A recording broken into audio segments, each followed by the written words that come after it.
Marathi education channel पर आप सभी का स्वागत। विद्यार्थी मित्रों, आज हम देखने वाले हैं 12वीं कक्षा स्वाध्याय व्याकरण। इस पर आज हम काल, मुहावरे, रस और अलंकार इस प्रकार के कुछ उदाहरण प्रैक्टिस के तौर पर देखेंगे। तो चलिए, आज सबसे पहले देखने वाले हैं आप सभी इसके अलावा ई जोन मराठी एजुकेशन चैनल पर आपको बोर्ड एग्ज़ाम के सभी पेपर्स आपको इस चैनल पर देखने के लिए मिलेंगे। इसके अलावा आपको हिंदी व्याकरण और मराठी व्याकरण और जो बोर्ड के 10वीं या 12वीं कक्षा के सभी पेपर्स, प्रैक्टिस पेपर्स उत्तरों के साथ online live streaming recording lectures इस चैनल पर देखने के लिए मिलेंगे। तो चलिए, सबसे पहले देखने वाले हैं हम स्वाध्याय कृति में काल परिवर्तन। वाक्यों दी गई सूचना के अनुसार काल परिवर्तन करके वाक्य फिर से लिखना है। वह पंथ भूलकर नहीं रुकता है। वह पंथ भूलकर नहीं रुका था, ऐसा लिखना था आपको पूर्ण भूतकाल में। वह हार देखकर नहीं झुका, सामान्य भविष्य काल में। वह हार देखकर नहीं झुकेगा। आकाश सुख नहीं देगा, अपूर्ण वर्तमान काल में लिखना है। आकाश सुख नहीं देगा, आकाश सुख नहीं दे रहा है। धरती नहीं पसीजती है, पूर्ण वर्तमान काल में। धरती नहीं पसीजी है। हरेक राही को भटक कर दिशा मिलती है, अपूर्ण भूतकाल में। हरेक राही को भटक कर दिशा मिल रही थी।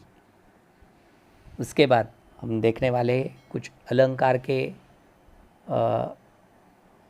कुछ वाक्य देखने वाले हैं। उस पंक्तियों से अलंकार पहचान कर आपको उसका नाम लिखना है।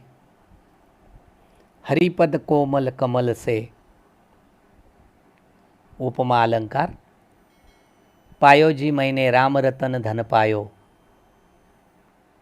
रूपक अलंकार। हनुमान की पूछ में लगन पाई आग, लंका सिगरी जल गई, गए निशाचर भाग। तो यह अतिशोक्ति अलंकार है। उसके बाद एक मैन में दो तलवारें कभी नहीं रह सकती, किसी और पर प्रेम पति का नारी या नहीं रह सकती।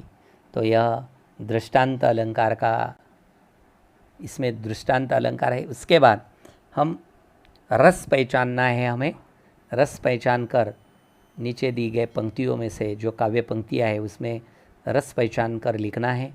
अधिक स्नेह देह भई भोरी, सरद ससीही जनु चितई चकोरी। इसमें श्रृंगार रस है।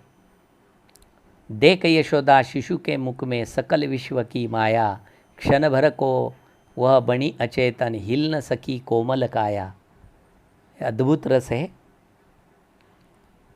कहूँ सुलगत कोऊ चिता, कहूँ कोऊ जात लगाई, एक लगाई जात एक की राख बुझाई, विविध रंग की उठती ज्वाल, दुर्गंधिनी महकती, कहूँ चर्बी सी चटचटाती, कहूँ दह दह दहकती। विभत्स रस है यहाँ पर। पायो जी मैं तो राम रतन धन पायो, भक्ति रस है यहाँ पर।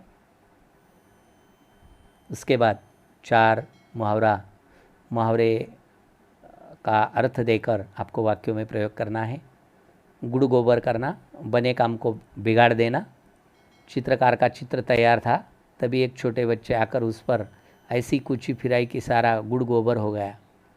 जहर का घुट पीना, अपमान को चुपचाप सह लेना। मुंशी जी अपने चपरासी से कभी कभी जब पैर दब देने की बात करते थे तब वह जहर का घुट पीकर रह जाता था। तिल का ताड़ बनना, छोटी बात को बड़ा चढ़ाकर कहना। रमेश की बात विश्वास करने लायक नहीं होती, उसकी तो तिल का ताड़ बनाने की आदत है। मुट्ठी गर्म करना, रिश्वत देना। गांव में छोटा मोटा काम करवाने के लिए अधिकारियों की मुट्ठी गर्म करनी पड़ती है। पत्थर की लकीर, पक्की बात। गांव के लोग वकील साहब की बात को पत्थर की लकीर मानते थे। वाक्य शुद्ध करके लिखना है आपको। वह उसका काम कर रहा है, वह अपना काम कर रहा है, ऐसा शुद्ध करके लिखना था। उस बगीचे में अनेकों फूल खिले हैं, उस बगीचे में अनेक फूल खिले हैं। पुस्तक की ढेर देख मैं दंग रह गया, पुस्तकों का ढेर देख मैं दंग रह गया। उसके मात्र केवल 2 दिन की छुट्टी चाहिए, उसे केवल 2 दिन की छुट्टी चाहिए। मैं तुमको धन्यवाद करता हूँ, मैं तुम्हें धन्यवाद देता हूँ। इसी तरह वाक्य में जो अशुद्ध शब्द होते हैं उसे शुद्ध करके फिर से लिखना होता है। और विद्यार्थी मित्रों, आपको सिर्फ एक वाक्य में 2 शब्दों को शुद्ध करके लिखना होता है, यही ध्यान में रखना चाहिए। उसके बाद इसी तरह आप सभी ने यह लाइव स्ट्रीमिंग रिकॉर्डिंग लेक्चर जो हिंदी व्याकरण स्वाध्याय है, यह 12वीं कक्षा का अंत तक देखा। आप सभी को मेरी ओर से धन्यवाद।